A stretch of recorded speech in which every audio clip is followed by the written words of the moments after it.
সুপ্রভাত বন্ধুরা। 15 তারিখ, এই মাসের 15 তারিখে বৈকালবেলা ভোট ঘোষণা হয়। অর্থাৎ গত পরশুদিন আমাদের পশ্চিমবঙ্গ বিধানসভা নির্বাচনের দিনক্ষণ ঘোষণা করেছে নির্বাচন কমিশন। 2 দফায় ভোট হবে, এটা আমরা সবাই জেনে গিয়েছি। এবং এটাও জেনে গিয়েছি ভোটার তালিকা অসম্পূর্ণ রেখেই ভোটে যাচ্ছে, যেটা খুবই দুর্ভাগ্যজনক। মানুষের ভোটাধিকার ছিনিয়ে নেওয়া হচ্ছে। প্রকৃত যারা ভোটার, যারা বৈধ ভোটার, একজনেরও ভোট বাদ যাওয়া উচিত নয়। সেখানে নির্বাচন কমিশন অসমাপ্ত রেখেই, যদিও বলছে এগুলো শুনানি টুনানি হবে, কিন্তু এই 1-1.5 মাসে 60 লক্ষ, মানে স্বপ্নও ভাবা যায় না। প্রথম থেকেই বিজেপি বাদে বিশেষত বামপন্থী দলগুলোর দাবি ছিল এসআইআরে কোনো অসুবিধা নাই, এসআইআর হতেই পারে, ভোটার তালিকা সংশোধন হবে, সেখানে প্রকৃত যারা ভোটার তারা থাকবে, মৃত ভোটার বাদ চলে যাবে, বা যদি কোনো বেনজল মানে অবৈধ ভোটার থাকে সেগুলো বাদ যাবে। এতে বামপন্থী কেন, কোনো সাধারণ মানুষেরই অসুবিধা হওয়ার কথা নয়। আপত্তি ছিল এসআইআরের সময় নিয়ে, এত শর্ট টাইমে এসআইআরের মতো গুরুত্বপূর্ণ কাজ করা সম্ভব নয়। বামপন্থীরা, বিশেষত সিপিএম নেতৃত্ব যেটা বারবার দাবি করে এসেছিল, আজ সেটা প্রমাণিত। মানে ওইটা একটা বাচ্চা ছেলেও জানতো, শুধু বিজেপি এবং নির্বাচন কমিশন সেটা মানত না। এত শর্ট টাইমে, এত অল্প টাইমে এসআইআর সম্পূর্ণ হওয়া সম্ভব নয়। যাই হোক, পরবর্তী সিদ্ধান্ত কি হয় এখনো কোনো নোটিফিকেশন কিছু জানা যায় না, কিছু গুজব মাঝে মধ্যে শোনা যাচ্ছে, সেটাই আর কি। এবার যেটা আমার বলার উদ্দেশ্য, আমরা যখন স্কুলে পড়তাম, আমি সেকেন্দাপুর হাই স্কুলে পড়েছি, আমাদের একজন শ্রদ্ধেয় শিক্ষক মহাশয় একটা কথা খুব বলতেন, আজ কানে লাগে। এই কথাটা বাংলায় খুব প্রচলিত, যে কাঠ খাবে আংড়া হাগবে।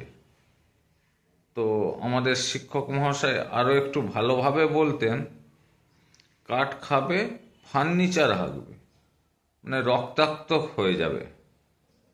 তো সেইভাবে সাবধানে আমাদের চলতে হবে। উনি সেই শিক্ষাটাই দেওয়ার চেষ্টা করতেন। তো আমরা জনগণ সত্যিই কাঠ খেয়ে আজ ফার্নিচার হাঁকতে চলেছি, সেই দিকেই চলছে। তো আমরা যখন এসআইআর হচ্ছিল চুপচাপ ছিলাম, অনেকেই চুপচাপ ছিল, তার ফলে নির্বাচন কমিশন একতরফা ব্যাট করে গিয়েছে। আর এর আগের আমি এক ভিডিওতেই আপনাদের উদ্দেশ্যে বলেছিলাম যে আমাদের দেশ এমন এক দেশ, এখানে আইনে কি লেখা আছে, সংবিধানে কি লেখা আছে সেটা বড় ব্যাপার নয়, আপনি কতটা ছিনিয়ে নিতে পারবেন। ছিনিয়ে না নিতে পারলে এখানে কিছু পাওয়া যায় না। যাই হোক, সেই সাবজেক্টে আজ যাচ্ছি না। ভোটার তালিকা প্রকাশ হওয়া বাদ, ভোটার দিন প্রকাশ হওয়া বাদ, গতকাল বামফ্রন্ট এবং বিজেপি বেশ কিছু তাদের প্রার্থী ঘোষণা করেছে। শোনা যাচ্ছে আজকে শাসক তৃণমূল, পশ্চিমবঙ্গের শাসক তৃণমূল, তারাও প্রার্থী তাদের তালিকা প্রকাশ করবে। আমি যেখানে বলার বক্তব্য, আমরা সকলেই জানি একটা নির্বাচন পরিচালনা করতে গেলে কত টাকা খরচ হয়। বিপুল অঙ্ক টাকা খরচা হয়। আমাদের রাজ্যের দেনাও কম বেশি আমরা সবাই জানি, দেশের দেনাও জানি। বর্তমানে এক ডাক্তারবাবু, নাড়ু ডাক্তার বলে পরিচিত, উনি আবার দেনা নিয়ে নাকি খুবই চিন্তিত। ভালো কথা, প্রত্যেক মানুষেরই চিন্তা হওয়া উচিত, কিন্তু চিন্তাটা সঠিকভাবে প্রয়োগ করুন। আপনার চিন্তাটা আমাদের সমাজের, দেশ গঠনের এবং রাজ্য গঠনের যেন কাজে লাগে। এই যারা যে দল ভোটার তালিকা প্রকাশ করছে, তাদের প্রার্থীর নাম প্রকাশ করছে, খেয়াল রাখুন, কোনো প্রার্থী যদি দু জায়গায় একাধিক সিটে দাঁড়ায়, অনুরোধ করব সে যে দলেরই হোক সেই প্রার্থীকে হারান। তাকে যদি জেতান, ধরুন সে একাধিক দু জায়গায় দাঁড়ালো, তাকে আপনি জেতালেন, দুটো সিটেই সে জিতে গেল, তাহলে কি হবে? সে তো দুটো সিটের এমএলএ থাকতে পারে না, এক জায়গায় ইস্তফা দিতে হবে। আবার সেই জায়গাটা আবার কিছুদিনের মধ্যে আবার নির্বাচন, আবার অনেক টাকা খরচ, খরচ তো আপনার আমার ট্যাক্সের টাকাই। আবার সেই এলাকায় স্কুল কলেজ বন্ধ, পুলিশ প্রশাসনের ছুটাছুটি, গাড়ি ধরাধরি, অতিরিক্ত একটা খরচা, একটা চাপ, সমাজকে ব্যতিব্যস্ত করে দেয়া। তার সঙ্গে তো আমাদের বাংলায় প্লাস পয়েন্ট আছে খুন খারাপি, ভোট মানেই তো একটু মারপিট, গন্ডগোল, ভাঙচুর ইত্যাদি, এগুলো তো হয়েই থাকে। তাহলে একজন সচেতন ভোটার হিসাবে অবশ্যই আপনার আমার দায়িত্ব হওয়া উচিত, যে ব্যক্তি একাধিক জায়গায় নির্বাচনে দাঁড়াচ্ছেন বা মনোনয়ন জমা দিচ্ছেন, আমাদের দায়িত্ব তাকে দায়িত্ব নিয়ে হারানো। আইনের ফাঁক আছে, একজন ব্যক্তি একাধিক জায়গায় দাঁড়াতেই পারেন।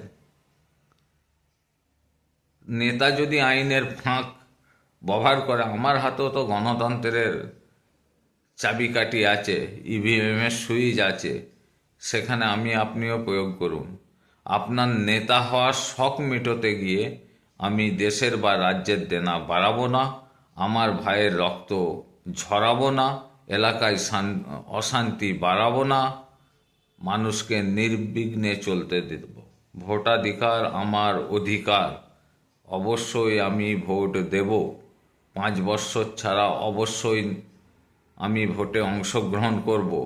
তার মানে এই নয় কোনো নেতাকে জমিদার বানানোর জন্য আমি ভোট দেব, কোনো নেতা এমএলএ বা এমপি হয়ে পেনশন ভোগ করবে তার জন্য আমি ভোট দেব। আমি আমার ভোট হকের জন্যেই দেব। তাই সকলের কাছে অনুরোধ, যে ব্যক্তিরা যে কোনো দলের হোক, যদি দু জায়গায় সে মনোনয়নপত্র জমা দেয়, জনগণকে হাত জোর করে অনুরোধ করব সেই এলাকার মানুষকে, সেই বিধানসভা এলাকার মানুষকে দায়িত্ব নিয়ে দেশের সাথে, রাজ্যের সাথে, নিজের সাথে তাকে দায়িত্ব নিয়ে হারান। সবাই ভালো থাকবেন, আপনার ভোটটা চিন্তা ভাবনা করে দেবেন।